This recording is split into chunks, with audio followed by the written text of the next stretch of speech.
सभी लोग बड़े प्रेम से इस शुभ अवसर को ऐसे ही ना गवाएं और सभी लोग आनंद के साथ में पूजनीय दीदी के अनुसार बन से श्रीमद् भागवत कथामृत का पान करें और अपने जीवन को धन्य बनाएं। ऐसा शुभ अवसर बार बार नहीं आता है। हमारे जन्म के अनेक जन्मों के भाग्योदय होते हैं। अनेक जन्मों के पुण्य उदय होने पर श्रीमद् भागवत महापुराण श्रवण करने को हमें प्राप्त होती है। शास्त्रों में भी कहते हैं कि भाग्योदयेन बहुजन्म समर्जितेन सत्संग जलभते पुरुषो यदा वै, कि भाग्यो जन्मोदयेन, अनंत जन्मों का भाग्योदय होने पर ही हमें सत्संग प्राप्त होता है। तो बड़े प्रेम से श्रीमद् भागवत कथा का ऋचामृत का पान करें। श्री राधे।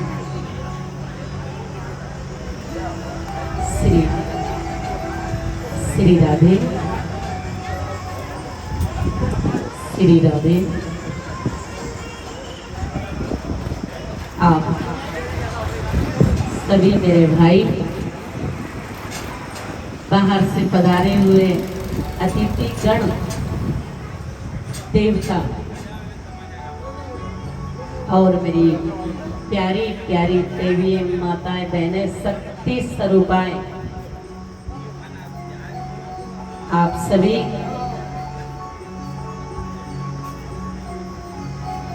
अपने अपने स्थान पर विराजें और जो जजमान पत्नियां हैं वो जल पान करके और पुनः पधारें। श्री राधे। सभी अपने अपने इष्ट देवता, कुल देवता, पितृ देवता, आप ये नहीं सोचे कि अपने पितृ देवताओं का नाम नहीं लें। क्यों? कि ये सागर है, महासागर। आप अपने अपने कुल देवता का, पितृ देवताओं को सानिध्य में ऐसा अनुभव करें कि उनको सानिध्य में विराजमान करें कि हे देव, आप भी आए और इस सागर में डुबकी लगाएं। तो पुनः वो पधारते हैं। क्यों?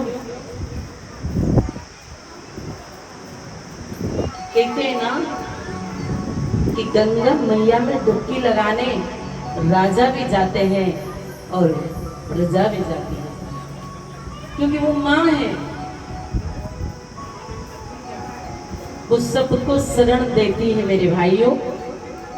तो आए आप अपने गुरु इष्ट देवताओं को मनाएं। और हम तो आपसे यूं कहते हैं कि अगर जीवन में गुरु नहीं बनाए ना, तो ये देखो ना, हमारे ओगड़नाथ थाने का मंदिर भी ये सामने ही है, बाबा भोलेनाथ का। इस मंदिर को भी डेली याद किया करो मेरे भाइयों। क्यों? कि जिस दिन इस मंदिर को याद करते हो ना, बाबा तो वो शमशान के वासी है, उसे भी याद करो। तो वो सबके गुरु है। जिनके गुरु नहीं है ना, वो मेरे भोलेनाथ को ही गुरु मान लिया करो। और गुरु होना जरूरी है।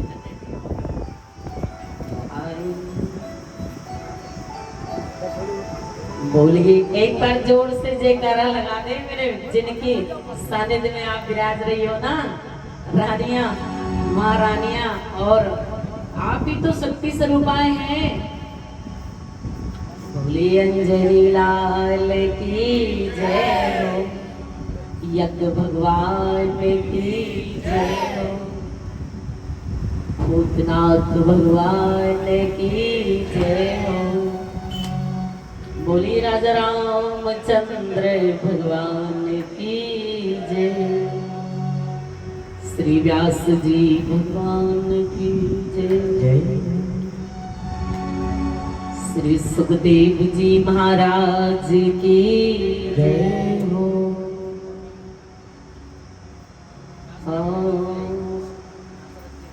जय जय जय गुरुदेव जी।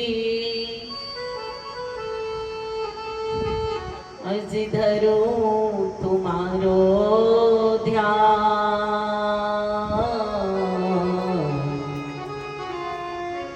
कृपा कर पधारियो श्री दीन बंधु भगवान।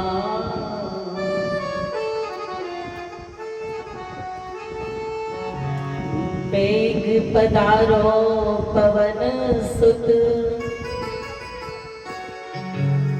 हजी कथा सुनाओ तो।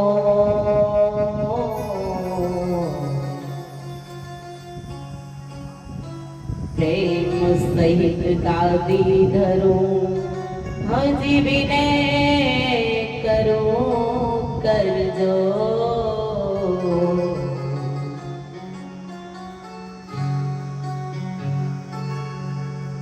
लंक को जरायो और सीता को बचाए लायो। आज नहीं आई थी भीषण के मकान को,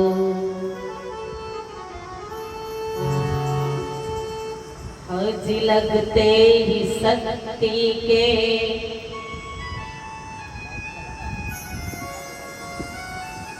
लगन गिरे पृथ्वी पे।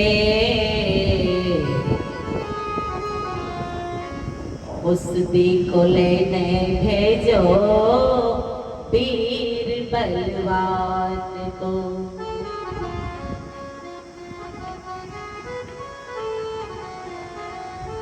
हाँ मिली ना सरजीवन तो पहाड़ ही उठाए लाए। लखन जीवायो सिर नवायो श्री राम को।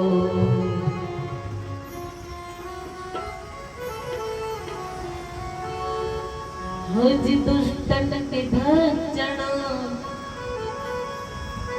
रक्षक हरि भक्तन के। मोहि तो भरोसो भारी इन वीर हनुमान को।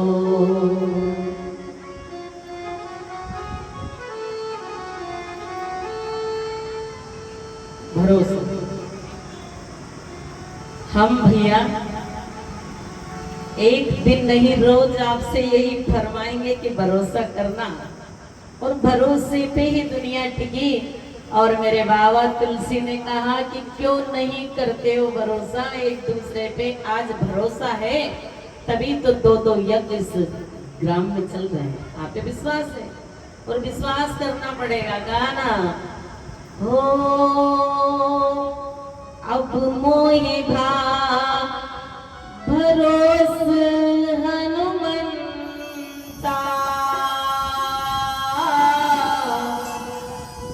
बिन हरि कृपा मिलहु नहीं संता। सिया राम सिया राम सिया राम सिया राम जय जय राम।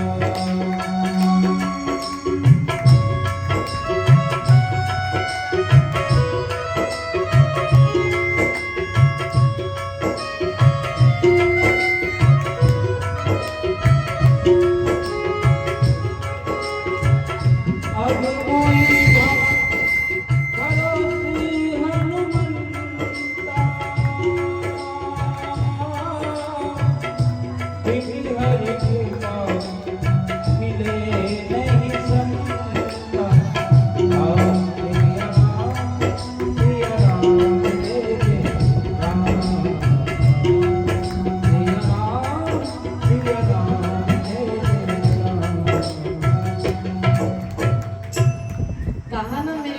भाइयों कि घर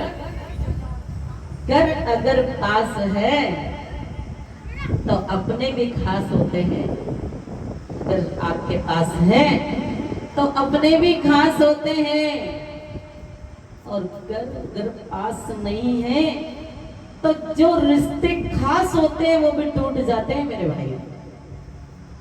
आपके पास है तब सब है, विश्वास है तो सब कुछ है, नहीं तो टूट जाते हैं। कहा ना क्यों कि संसार है एक नदिया,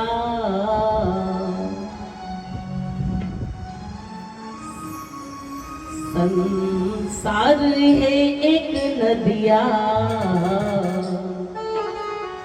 सुख दुख दो किनारे, हम जाने किधर जाए, बहती ये धारा है। कैसे चले जाते हैं मेरे भाइयों कि आप तो बड़े भाग्यशाली हो। अरे इस कोविड काल ने जो आपको बचा दिया, जीवन दान दिया है, नहीं तो कितनी ही बहनों के श्रृंगार उतर गए हैं मेरे भाई। और चाहे 4 बेटे थे लेकिन अग्नि दान भी नहीं दे सकते। कहो दिया, पैक कर दिया, कहा जाओ, मुख भी नहीं देखने दिया मेरे भाई। तो आप तो इस महासागर के अधिकार हो। अरे उसने जीवन दान दिया है संजनी के लाल ने, जो आप यहाँ विराज रहे हो। तो मेरे भाइयों नहीं तो कहा था ना कि परीक्षित जी को जब पता चला ना कि अंतिम समय जिसको आ जाता है तो किनकी शरण में जाते हैं मेरे भाइयों। और इन 7 दिनों में ही कहा कि 7वें दिन तक चक नाक के डसने से तुम्हारी मृत्यु हो जाएगी। कहा ना, अब इन 7 दिनों में क्या कर सकते हैं? तो चले गए यमुना के किनारे तपस्या करने संग। देखो बेटो ऐसी जगह जो कोई उठाए नहीं, बैठना भी संगत भी ऐसी होना चाहिए मेरे भाइयों। मेरे पिता के समान आप विराज रहे हो, और मेरी माताएं अपने कहते हैं आपसे कि संगत करो तो ऐसी करो जी, कोई उंगली नहीं उठा के पता कि वहां बैठे हैं, वहां विराज रहे। अरे बैठो ऐसी जगह जो कोई उठाए नहीं, और नहीं तो ऐसी जगह विराजते। उन्हें तो कहा ना, उन्होंने तो संगत भी कैसी होना चाहिए। संगत करी थी परीक्षित जी, कैसी? संगत कर अच्छे लोगों की,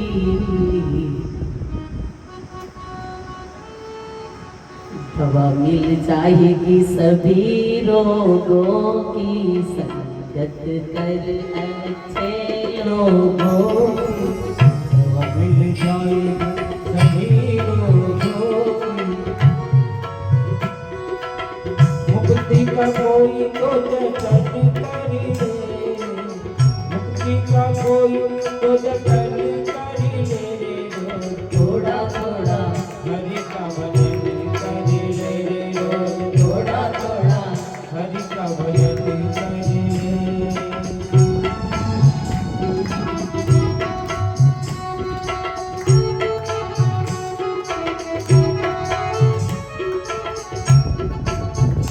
तो संगत भी ऐसी होना चाहिए।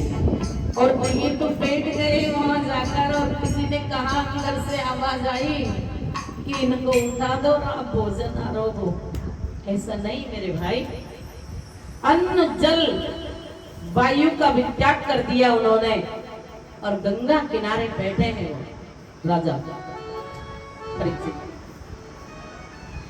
तो ऐसे होते हैं उद्धार, ऐसे नहीं होता है मेरे भाइयों कि आप तो 4 मंजिल झुकाकर बैठे हो और पड़ोसी तुम्हारा बिना छत्र से बैठे हैं।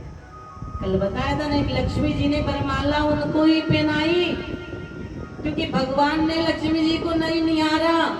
लक्ष्मी पति जो होता है मेरे भाई, वो आज और बाजू निहारता है, वो थोड़ी नहीं लक्ष्मी जी को निहारता। उन्होंने कहा कि मेरे योग यही वर है, तो उनको वरमाला पहनाई थी। मेरे भाइयों, तुम्हें दिया है उस दाता ने, उस मेरे ठाकुर ने इस लायक बनाया है, तो आप करो ना यज्ञ कैसी। और यज्ञ देवता आप आहुति देते हो ना, वो ब्रह्मांड में आकाश में जाती है, वो ही तुम्हारी रक्षा करती है। मेरे भाइयों, हम तो इस व्यास पीठ से कहते हैं, गारंटी से हमारी माता और बहनों से, कि आप जो ऐसी हलाल गर्मी में तप रही हो ना, इसका नतीजा देखना क्या फल मिलेगा।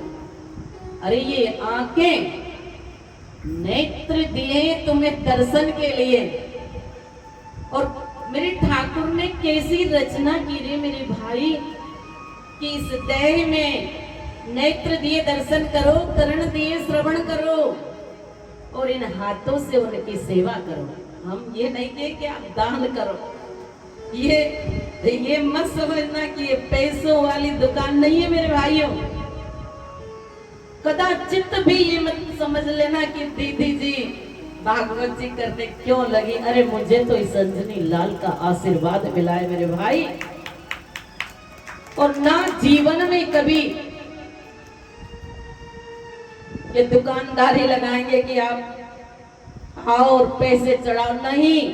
हम तो आज भी, ये द्वितीय दिवस है मेरे भाइयों, और 7 दिन तक ये आपसे ये कहेंगे कि सिर्फ आप अपना हाथ हमारे मस्तक पे पकड़ा देना मेरी माताएं, नहीं चाहिए था। उसने बहुत दिया है, अरे उसने इस लायक बनाया है कि हम देख सकते हैं, हम बोल सकते हैं, हम चल सकते हैं, तो क्या मांगोगे उससे तुम।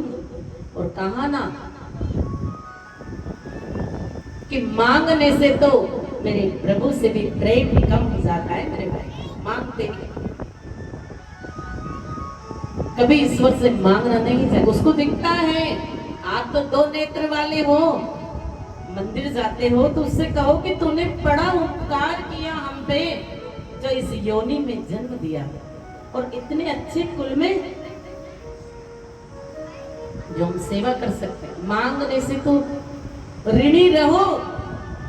हम कहते रामायण में बाबा तुलसी ने कहा कि ये हनुमान दादा है ना, इनके ऋणी श्री राम जी रहे। अरे आप रामायण पढ़ते हो, सुंदर कांड पढ़ते हो, आप कहा ना उन्होंने। और भागवत जी में जो श्री कृष्ण द्वारकाधीश उन गोपियों के ऋणी रहे। मेरी माता जानकी ने कहा ना कि मेरे राघवेंद्र सरकार तुम सबको उपहार दे रहे हो, और जो मुझे बचा कर लाया है वो अंजनी का लाल, उसे तो दो। तो क्या कहा था उन्होंने कि हे जनक जननी, हम इनको क्या दे सकते हैं। तो बाबा तुलसी ने कहा, ओ प्रति उपकार करो का तोरा, सन्मुख होए सकत मन मोरा। सिया राम जय जय राम, सिया राम जय जय राम।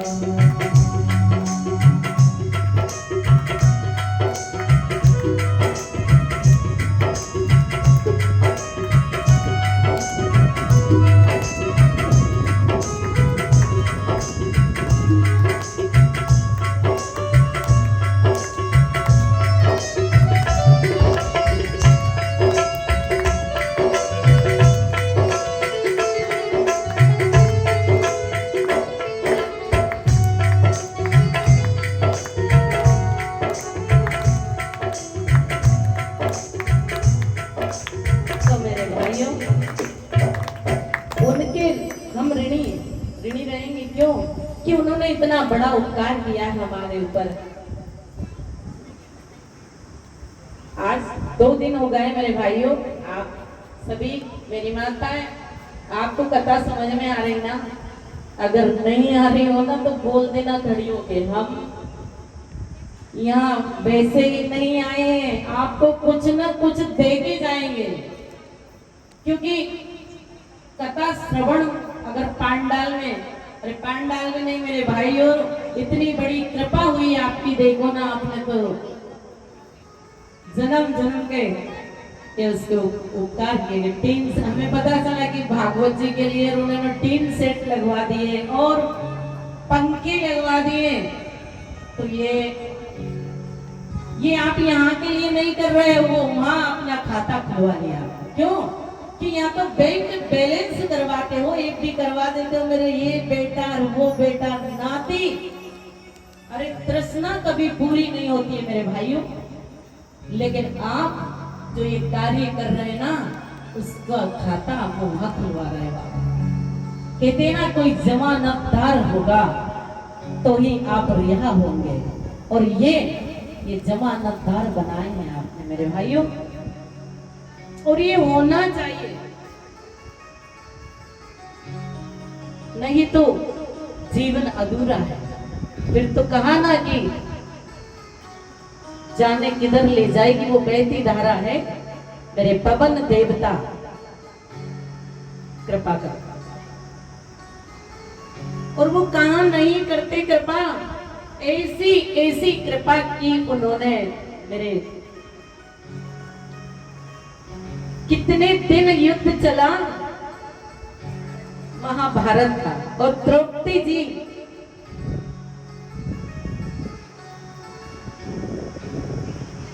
कैसी चाल चली थी मामा शकुनी ने, चली ना। 5 पांडव 100 अक्षुण्ण सेना, लेकिन मेरे प्रभु ने कहा कि तुम्हें क्या चाहिए? तो 5 पांडवों ने कहा कि हमें आप चाहिए, सेना नहीं चाहिए। महाभारत का युद्ध होता है ना मेरी बहनें, मेरी माताएं, हम तो ये कहते हैं ना कि चोर को खोती है खांसी, चोर को खोती है खांसी, और बेटी को खोती है हंसी। बेटी अगर बिना बजाय हंसती है ना, तो वो हंसना बहुत महंगा पड़ जाता है मेरी बहनें। अरे वो गिरा तो गिरा, क्यों हंसी?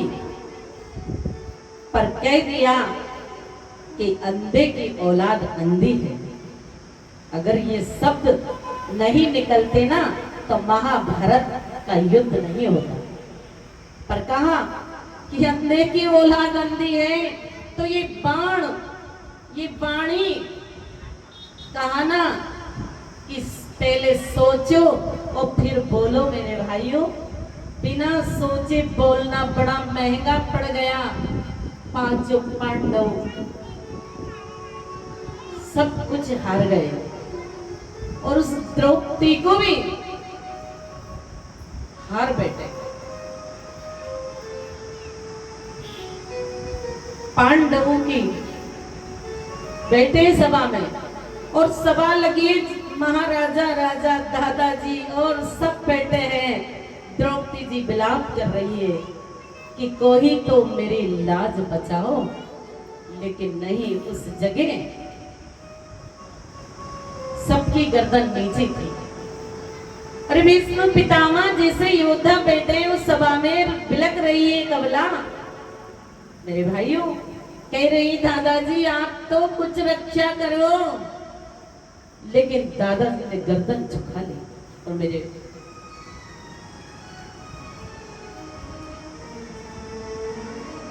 कहां विलाप कर रही है, और उस दुष्ट ने ऐसी कसम खाई कि सभा के बीच में जंगा पर लाकर बिठाई और वस्त्र खींचने लगा। और एक अबला की लाज अगर जा रही है ना मेरे भाइयों, हम व्यास पीठ से कहते हैं कि बिना बजाए किसी अबला की लाज जा रही हो ना, तो आप वहां एक शब्द नहीं 1000 शब्द झूठ बोल देना, क्योंकि आपकी एक झूठ से उसकी लाज बच जाएगी। लेकिन नहीं सुनी, वो अपना चीर पकड़ रही है। जब तक उनके हाथों में सामर थी तब तक वो वस्त्र पकड़कर खड़ी है और बिल्कुल थक गई। तब कहीं उन्होंने कहा, रे भैया आजा। और जब ये द्रौपदी जी भी कौन थी मेरे भाई, हम आज आपको बताते हैं। द्रौपदी जी को भी श्राप था, आशीर्वाद मिला उन्हें किनसे कि एक दिन दुर्वासा ऋषि जी यमुना स्नान कर रहे थे। बड़ी गुड़ रहस्य की बात है मेरे भाइयों, मेरी माताएं ध्यान से सुनना। और द्रौपदी जी भी वहां स्नान करने यमुना पे पधारी थी। अब जैसे ही वो ऋषि, यमुना का वेग भारी था, भारी जब धार अच्छी चलती है ना तो अच्छी गठान खुल जाती है। दुर्वासा ऋषि जी स्नान कर रहे थे और पानी का वेग भारी आया तो उनकी कौपिन खुल गई। कौपिन यानी लंगोटी उस यमुना के जल में बह गई। ऐसा वेग था यमुना का। और दूसरी कौपिन किनारे पर रखी थी मेरी बहने, तो वो भी जैसे ही वेग भारी आया तो वो भी बह गई। अब द्रौपदी जी खड़ी, वो कह रही है दुर्वासा ऋषि जी से कि दादाजी आप निकलो तो हम स्नान करेंगे, क्योंकि जो बहुएं रहती है वो नहीं कर सकती स्नान, जहाँ बुजुर्ग विराज रहते हैं ना वहां। तो दुर्वासा ऋषि जी ने कहा, बेटा हे रानी पांडव पत्नी, हम कैसे बाहर आए बेटा, इस जमुना के जल के वेग से हमारा कौफिन बह गया है। आप हमारी लज्जा बचाने के लिए कुछ वस्त्र दें।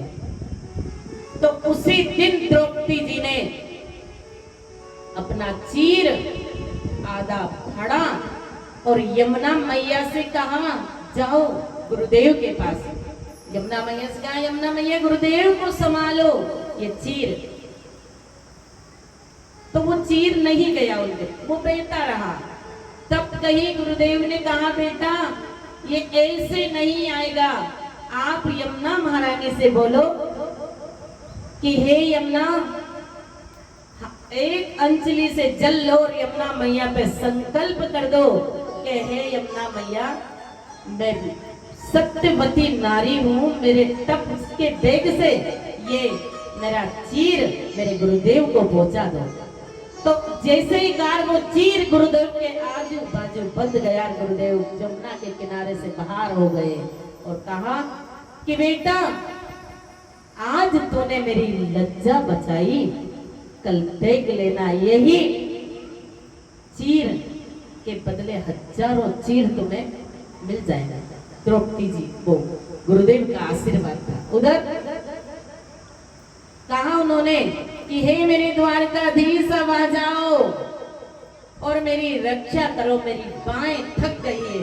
तब गुरुदेव ने कहा पुनः पधारो।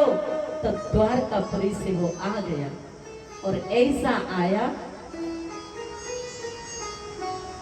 कि दुशासन साड़ी खींच रहा, खींच कर और वो तार में समा गया और उसने कह दिया क्या कि वो दिन याद करो मनमोहन, उंगली कटे तुम्हारी। और वो दिन याद करो मनमोहन,